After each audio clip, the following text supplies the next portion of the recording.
Our interview this morning is with William Bill Pruett. Bill was born at Wheelus Air Force Base in Tripoli in November of 1961. He served in the United States Air Force from January 1983 until September of 1992. His highest rank attained was E5, Staff Sergeant. My name is Dale Dexheimer. I'm not related to Bill in any way. Also in the room are Milton Gibson and Gary Burton, who are our videographers, and Bill's daughter, Jeanette. This interview is conducted at Burleson, Texas on Saturday, January the 12th, year 2013. Interview is conducted for the Library of Congress in Washington, D.C., and also Operation Remember, City of Burleson, Texas. And with that little intro, sir, you can tell us about your time in the Air Force. Well, I grew up an Air Force brat. So my dad's retired Air Force. He was a B-52 mechanic. And so that's what I knew was Air Force. Used to moving around a lot and all that. Well, had graduated from Joshua High School in 1980. Went to college at Hill College for the first 2 years. And while I was at Hill College, I met my future wife. Transferred to University of Texas at Arlington. I'd planned on being a police officer. I was a criminal justice major at the time. Halfway through my junior year, I decided I was in love and needed a job. So I quit college and went down to see the recruiter. And actually, I went down to the recruiter with my oldest brother, who was also an Air Force veteran. He had gotten a medical discharge, Donald. And he was going back to the recruiter to try to go back into the service. So I was riding with him, and next thing I know, I'm signing the papers. And that was on a Friday, and I was in boot camp the following Wednesday. So I didn't have a whole lot of time to back out. So I went to basic in January of 83, and did my 6 weeks, and then I stayed there another 6 weeks because they sent me to work in law enforcement. And between my tech school, that lasted another 6 weeks. Then I got to stay in lovely San Antonio for another 6 weeks after that for Air Base ground defense training, Air Force's version of infantry. Between my tech school and my Air Base ground defense, I came back home and got married, moved my wife back to San Antonio with me. After we finished that training, I was sent to my first duty station in Lowry Air Force Base, it's up in Denver. And we were there for about 3 years. While we were there, my daughters were born, Brittany and Jeanette. They were born in '84 and 1986. Also, while I was there, that's when I made all my rank. I came in as an E3 because of my college. Then I was promoted to E4 automatically. And then I tested for E4. They had an early promotion system called Below the Zone. And you were nominated by your supervisor to compete for a stripe. And they would ask you everything from customs and courtesies questions, same things you would be tested for on a written promotion exam, current events, all that. So I made it past my squadron level and then up to the base level. There were 3 stripes given out on the base, and I was lucky enough to get one of them. So I made E4 in 2 years. Then I tested for E5 and made that my first try. So I made rank pretty quickly at first. So I was an E5 when I left Denver later in '86. So my daughters were 2 years old and about 7 weeks old at the time. Jeanette was about 7 weeks old when we left Denver. And we moved to England, Louisiana. That was an A-10 base, which was tracing their heritage back. That base was descendants of the Flying Tigers from World War II. So they were the only A-10, the only airplanes in the Air Force who were still allowed to paint the shark's teeth on the nose of the plane. So I was law enforcement, so I did your basic, similar to regular civilian law enforcement. I patrolled the base and things like that. And I was given a position at one point of basically like a loss prevention. My job was to go around to the PX or to the bank or to the different squadrons and test their crime prevention readiness. So we'd pull robbery exercises and things like that. While I was there, we would go, about once a year, we'd go out and play in the desert for a couple weeks and pretend like we were soldiers and things. Whenever the Army had to go anywhere, they had Fort Polk, Louisiana down the road. They would come borrow our airplane patch to fly out of. And I remember we had Louisiana politics played a role. Louisiana politics being what they are, there was an election during the middle of one of our major exercises. And we had an unauthorized aircraft land at our base that was not part of the exercise. There's a helicopter just landed in the middle of our base in the middle of an exercise. So we had a bunch of troops surrounding this helicopter. Half of them had live rounds, half of them were part of the exercise with dummy rounds. And fortunately, we were the only ones who knew the difference. As it turns out, it was one of the candidates of, I forget exactly which office it was, but I think it was a state level office they were seeking. And the media happened to be ready. So we were a little suspicious about why the media was already ready on scene. But this person got off the helicopter, started cussing the troops and everything, and the next day they lost the election. So we weren't sure exactly what was behind that, but Louisiana politics being what it was, we kind of used our imaginations. Occasionally you'd get, some of the Army didn't understand our way of doing things, so you might get a lieutenant who's trying to get into a restricted area or something like that, and they think because there's a red line painted on the runway that says restricted area, it's not an electric fence, so they think they can just walk over that line. We would have to correct them. So we had this one lieutenant that we put him face down on the ground in just so happened to be a red ant pile. And then when he tried to make a complaint, our general explained to his captain why that was not acceptable behavior. I was there. I actually loved Louisiana because I could go fishing at any number of 50 different spots within a half an hour of getting off duty. But as far as duty-wise, didn't care much for it. Got orders to Osan, Korea after that. Originally, I was given orders to the Philippines. They canceled those orders. I was not disappointed when that happened. They gave me orders to Osan, and I tried to explain to them that there's nothing on my dream sheet about Osan Air Force Base. There's nothing on my dream sheet about Asia. I'd accept Hawaii if they wanted to send me there. That's just about as close to Asia as I wanted to go. They didn't care. They sent me anyway. But as it turned out, I loved Osan. It was the best duty station I had. I actually felt like I was doing my job. But the fortunate part about that, for my own selfish reasons, was when they relieved me of duty to go to Osan, 3 days later, they sent my unit from Louisiana was sent to the first Gulf War. So I missed the Gulf War by 3 days. Excuse me. As all my friends were sitting in that giant kitty litter box picking sand out of their ears, I was in an air-conditioned and heated dormitory room. The hardest part about Osan was when I first got there, you have a roommate. And then if you have enough rank, you're on a waiting list to get your own private room. So I had enough rank, but it took about 6 months to get my own room. And the closest thing I really had to a hardship was my roommate was a dog handler. So our room smelled like a wet dog. But other than that, I really had no major complaints about Osan. It was eye-opening in a lot of ways. It was 5 minutes flying time from the DMZ. So when the Gulf War started up, everybody around there was nervous about what North Koreans might try to pull and things like that. So we had a curfew and things like that. But overall, it was fairly easy duty.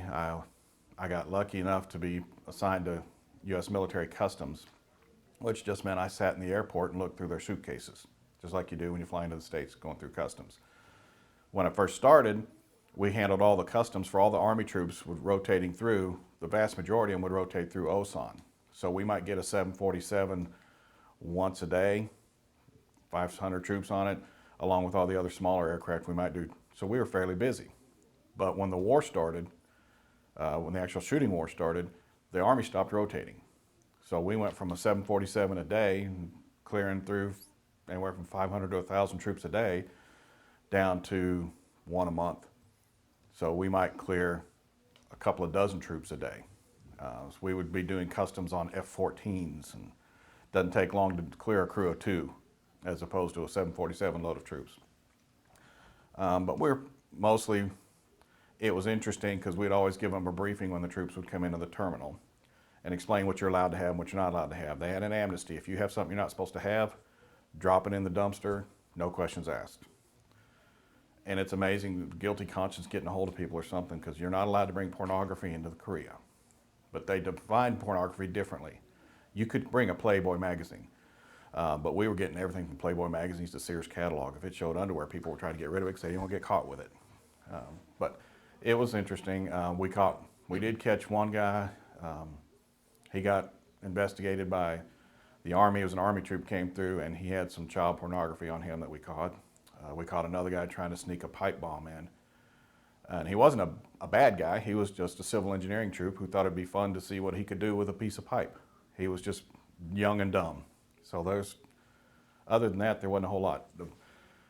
Probably the funniest thing that happened was when we were confiscating the pornography. We would have to treat that almost like classified information. If I confiscate your videotape, I have to destroy that in front of 2 witnesses and fill out paperwork saying I destroyed this pornography. Well, we also had Republic of Korea customs agents in the terminal, and they did all the civilian people coming through.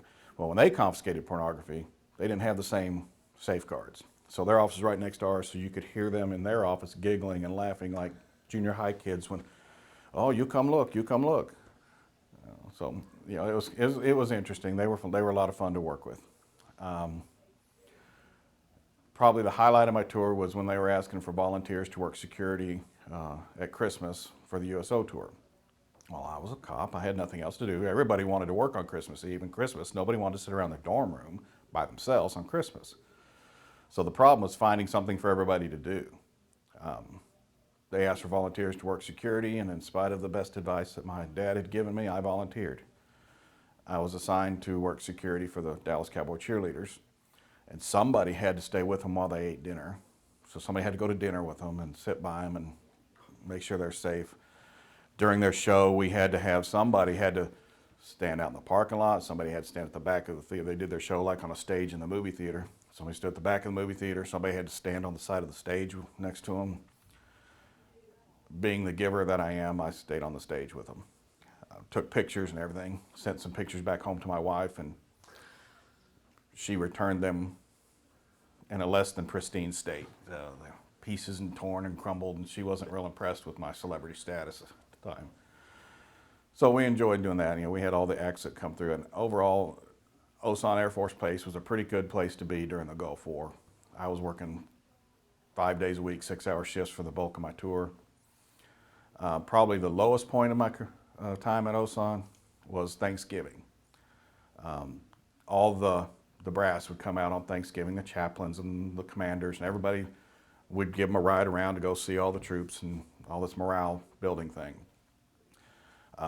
They kept the chow hall open a little bit later and all that, so all the troops were allowed, instead of just go eat and get back to your post, we gave everybody a longer time to eat and enjoy and relax. The only problem with that was, by the time they got around to relieving me, because I was the one driving around in all the brass, chow hall was closed. So my Thanksgiving dinner, which in my family, Thanksgiving is really bigger than Christmas.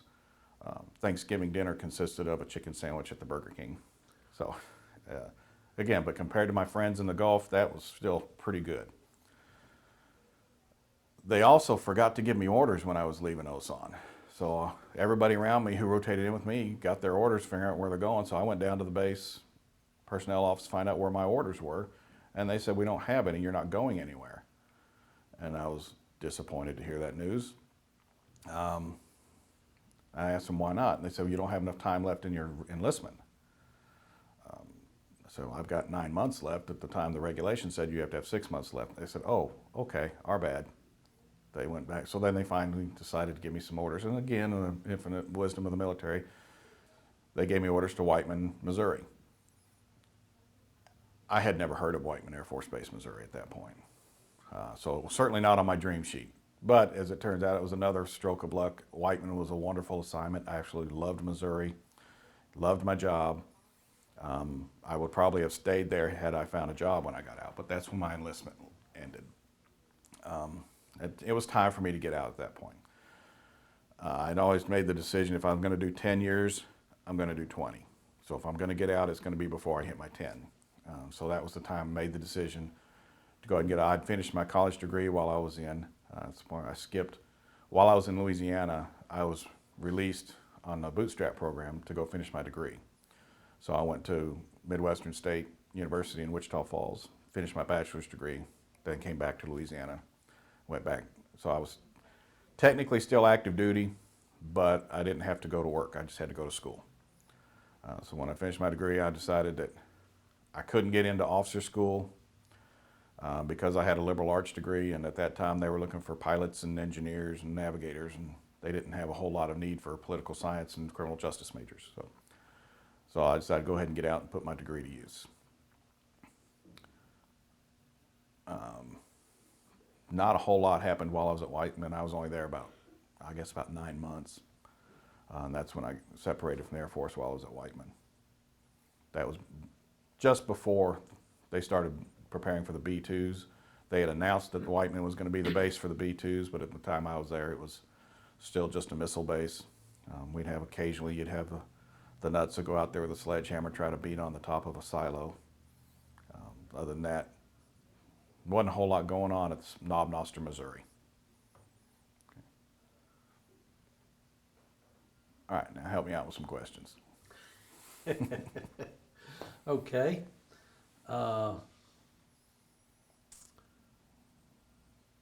In love and needed a job. And the job, the best prospect you had was United States Air Force. Well, I was familiar with Air Force, being an Air Force brat. My oldest brother had been in the Air Force. Air Force bases were kind of where I'd always lived until my dad retired. So I decided, we're going to get married. Well, if I'm going to get married, I need to be a job. The quickest job I could find at the time was the Air Force. So I actually went into the recruiter with my brother just to ask some questions and see, and the guy said, I can get you in now. Next thing you know, I'm signing the papers. We've done round figures 110 of these interviews, and I don't think we've ever heard that as a reason for going in the military before. Well, You're number one. In hindsight, it was probably not the smartest decision, but I'm a family law attorney now. I do divorces all the time. Love and smart are not words that we often associate in my business. I was in love. I needed a job. If I had been smart, I would have finished college instead of quitting in my junior year. But then again, you never know how things would have turned out had I done that. So it's one of those things, I don't regret it. It's just, in hindsight, I could have been smarter. The timing could have been better. But at the time, it was the right thing to do. So, and I enjoyed my time in the Air Force. I miss it a lot. Not all of it, but I miss a lot of it. You went to San Antonio for basic, and like only 3 or 4 days after you signed the sheet. Since you grew up in the Air Force, or as an Air Force brat, was the discipline, did you just sort of accept that? I was prepared for it, and it was actually easier than I was expecting. I guess I just had a little bit of a knack when I was in the Air Force. I found an easier way to get around things. When I went into the Air Force, I was a former band nerd, as my current wife calls me now, a reformed band nerd from high school. So they put me in the band flight in basic. So instead of peeling potatoes and doing kitchen duty, I went to band rehearsal. So that was pretty simple. So I would do band, we'd play the music for all the graduation ceremonies and everything. So the discipline, our drill sergeant was a musician. So he wasn't quite as tough as I was afraid of. I was ready for the trash cans down the aisle in the middle of the night. I think the worst thing that they did to us in boot camp was, I was there during the Super Bowl. I don't even remember who was playing. It wasn't the Cowboys, so it doesn't really matter. But during the Super Bowl, the drill sergeant said, y'all had done well this week. You can watch the Super Bowl. So we're all in the day room watching the Super Bowl, having a great time. And then at halftime, he came in and turned the TV off. And so we got to watch the first half of the game, and that was it. Well, I'd rather watch none of the game as opposed to the first half. Either watch the second half or none of it. So that was the closest thing to sadistic behavior that I saw. Did you march in the high school band at Joshua? Yes, I was Okay. drum So major. When you got to that, you were a drum major? Yes. Okay. So when you got to that left, right out on the grinder, it wasn't. I didn't understand what was so hard about it for some of the people. But again, And some of the been people doing it. found it extremely difficult. Extremely difficult. One of my friends in boot camp, I don't even recall his name now, but again, goes back to that old joke about the oxymoron military intelligence. This guy was given a choice by the judge to join the Army or go to jail. And he said, well, can I join the Air Force instead? And the judge says, okay, join the Air Force. So he came into the Air Force and they made him a cop.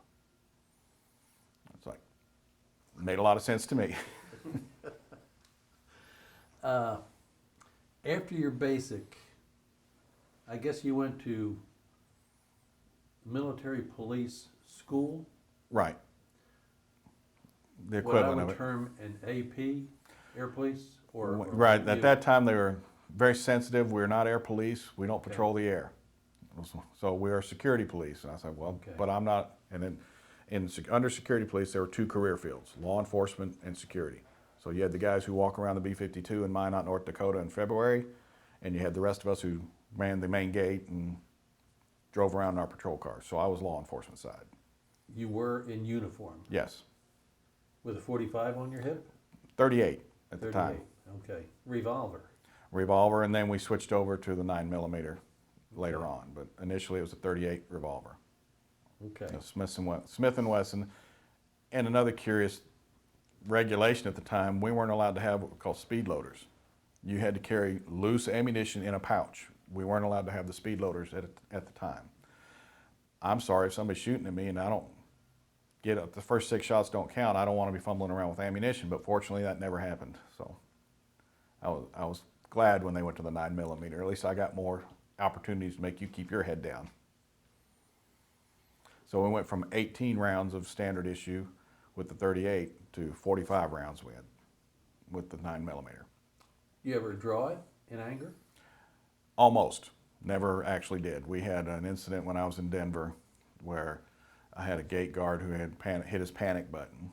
And so we went running up there, and there was somebody who had, before I got there, it had already diffused, but he had pulled his weapon. There's a man in civilian clothes pulled his weapon on another driver at the main gate.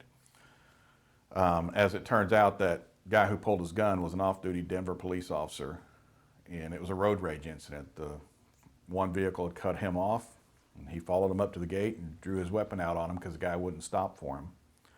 A couple days later, that guy was a former police officer. Wow. You know, but other than that, that was the closest that we ever. I was pretty lucky. I didn't have to do anything like that. 4 duty stations in 9+ years? Mm-hmm. Pretty much run of the mill? Or did you visit more places than? Well, I did my share of TDY and stuff, but generally speaking, that was the time when you started hearing the terms like austere budget situation and austere funding and a lot of budget cuts. So they were trying to cut down on all the moves. So it wasn't unusual at that time to start running into people who'd been on a base for 6 or 8 or even longer years. A lot of guys were able to stay in a base just about their whole career if they wanted to at that point. I think generally what we've heard is people in the Air Force tended to stay at the same duty station longer. Mm-hmm. I think that's true. And a lot of it has to do with the nature of your mission and your job. For me, law enforcement, I could go anywhere. Every base has security. But if I was a B-52 mechanic, there's only so many B-52 bases. So that would limit my opportunities to change duty stations. For me, I was fortunate I could go anywhere. You went to Korea within 5 minutes of the DMZ. You said that was your best duty station. Mm-hmm. You didn't get to take your family though. No. As far as job satisfaction, doing what I signed up to do, and enjoying my work, head and shoulders Korea was the best. I didn't like missing my family. Korea was cool in a couple of ways. They had a program up there where you could go down to the Korean orphanage, and for a donation, I think it was $500. You donate $500, they give you a round trip ticket to the States anywhere you want to go. So if I want to come back on my, you could take a mid-tour leave. If I want to come back, I could go fly space available, which means I might sit in an air terminal for a week waiting on a spot, burning my leave time. Or I could go fly commercial. Well, didn't know too many enlisted guys who could fly afford to fly commercial at that time. So if you go down there and agree to escort 2 orphans to the States who are being adopted, you make a $500 tax deductible donation, and they'll fly you anywhere you want to go. So I picked up 8 or 9 month old 2 babies in Osan, got on an airplane with them, flew to San Francisco. The only rules were you just had to keep an eye on them on the airplane, but you could let people hold them and things like that. And where are they going to go at 30,000 feet over the Pacific Ocean? And it's really true what they say about babies and girls. Every girl on that airplane came by to see me. Every girl on that airplane thought, what a great guy you are for doing all this. And little do they know, I had my own ulterior motives. So it was probably, I don't know, about a 12-hour flight. I probably had to hold those babies for about 2 hours out of the flight. So it was very enjoyable. So we landed in San Francisco. Then I had to fly, and I dropped one baby off there.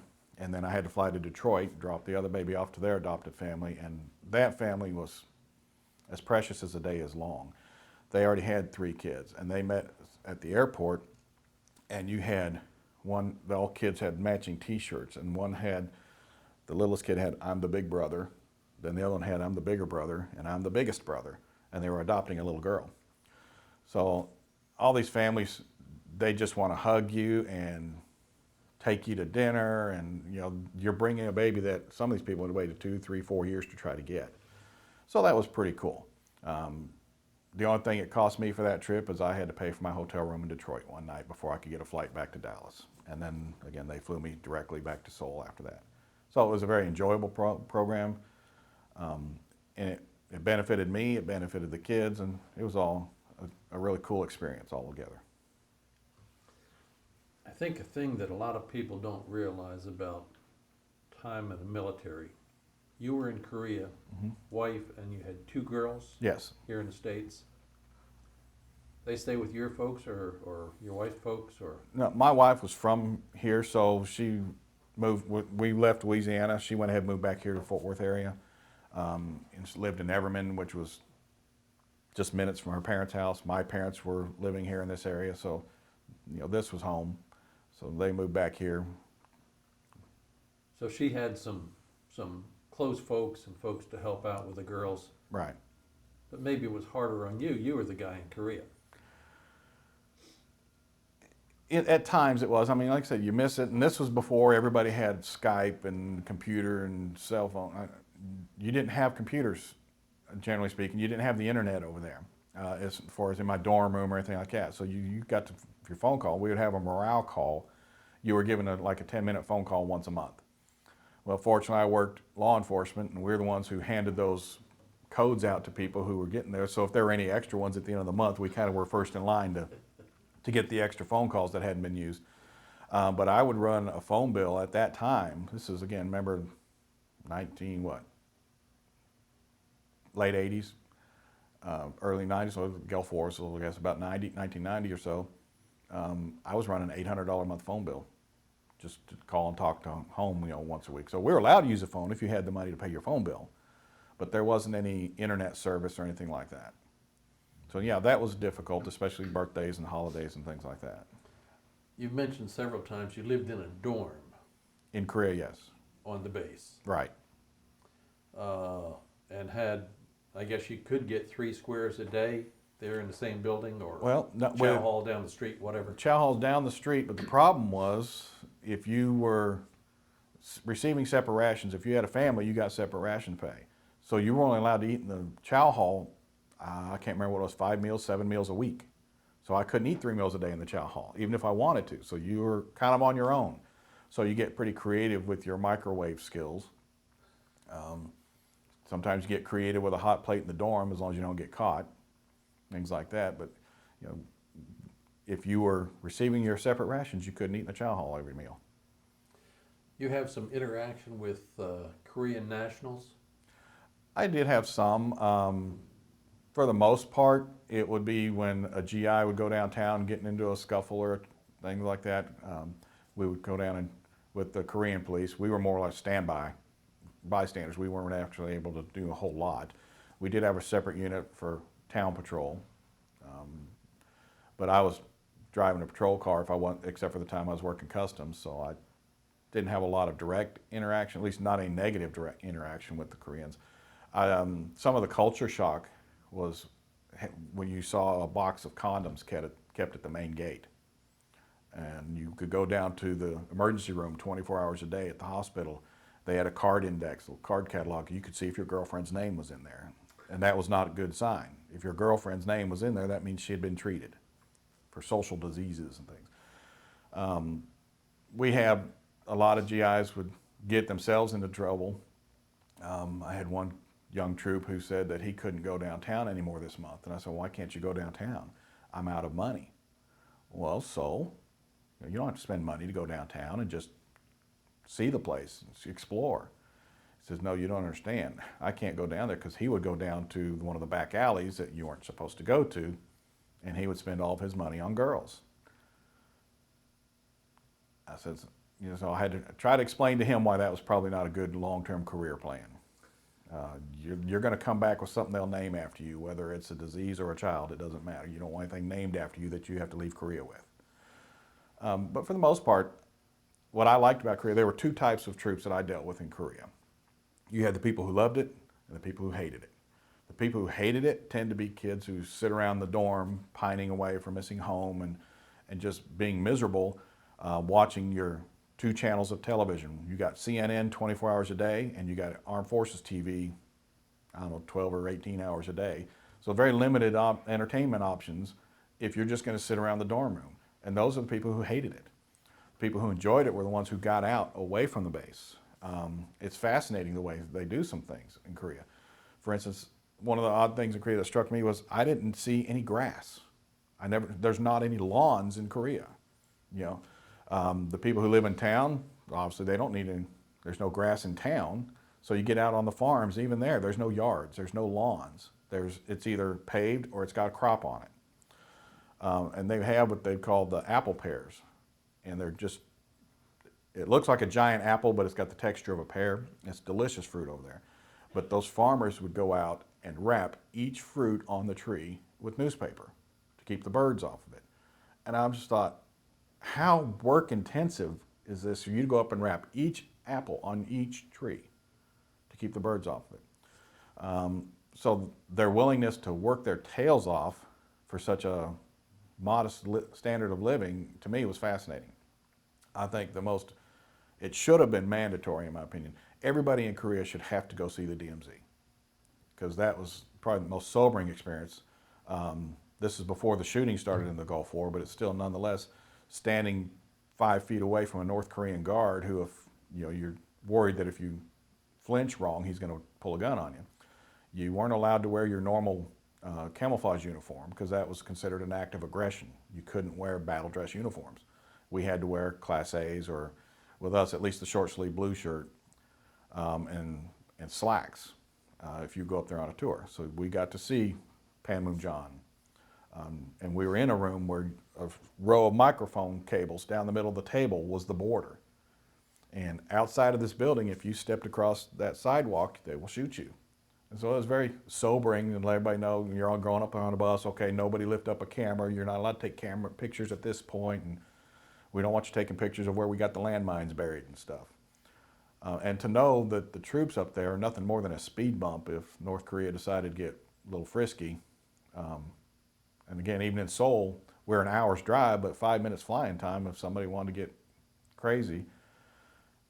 It was funny too, when we were up there, some of the smaller army outposts up there, it was very interesting because the bank would drive up on a truck once a week. And when the bank drove up to those troops, they get their payroll, those guys saved a lot of money because there was nowhere for them to spend money. The PX and the commissary were smaller than a 7-Eleven. So once a week, the bank would come up, the bank would bring up a couple of girls to dance at what they would refer to as NCO club for the weekend, and then the bank and everybody would drive back. But you had these probably just a few hundred troops at some of these posts. They were pretty austere living conditions. It made me appreciate Osan a lot more. Were you paid in cash?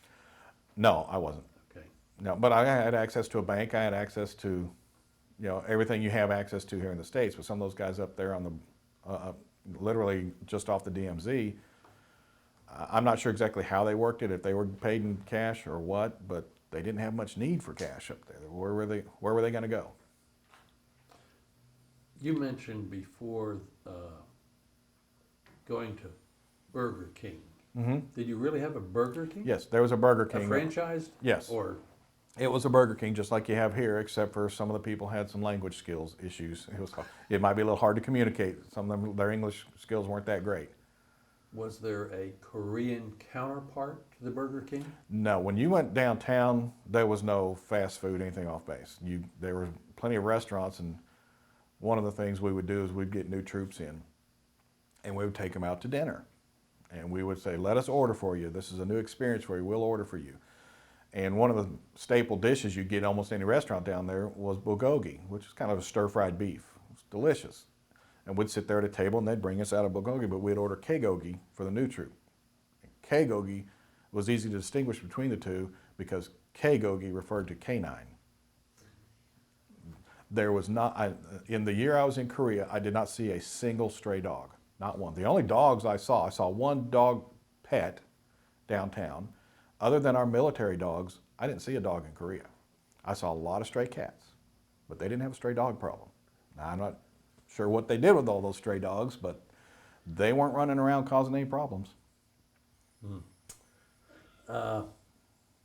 You went to school at Midwestern State, had this sort of sabbatical. Right. Did you have to go in uniform? No. No, you wore civvies. I wore civvies. Technically, I was supposed to keep my hair cut and all that sort of thing, but who was I supposed to report to? My people I report to were back in Louisiana. So it was just, I was acting and living as a civilian, but I was getting paid by the government. So I still got my paycheck and everything.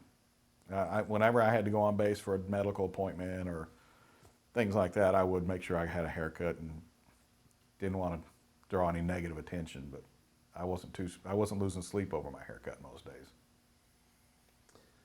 Well, thank you for coming to visit, sir. I thought you had a great interview here, really.